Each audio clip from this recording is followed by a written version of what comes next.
শোনো, আমার কাছে অন্তত 100টা ছেলে ছিল তোমার চেয়ে অনেক অনেক ভালো।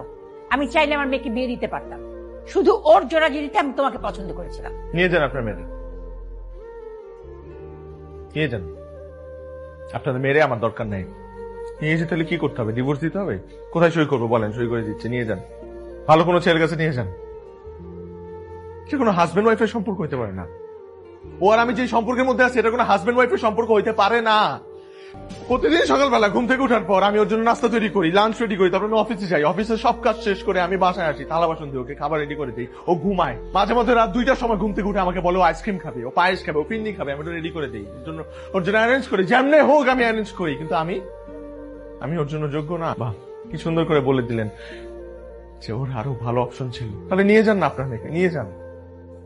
আজ পর্যন্ত ও একটাবার আমায় জিজ্ঞেস করছে যে তুমি কি খাবা, আজকে ছুটির দিন আমি তোমার জন্য রান্না করি? জিজ্ঞেস করছো? করো নাই।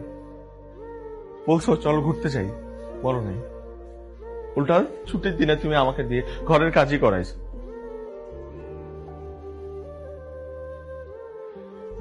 আজকের পর থেকে আমার আর কিছু বুঝতে হবে না, আমি ঘরের কাজই করতে পারবো, কারণ আমার চাকরি চলে গেছে। না আমি পারলাম আমার চাকরি বাঁচাইতে, না পারলাম আমার ঘর বাঁচাইতে।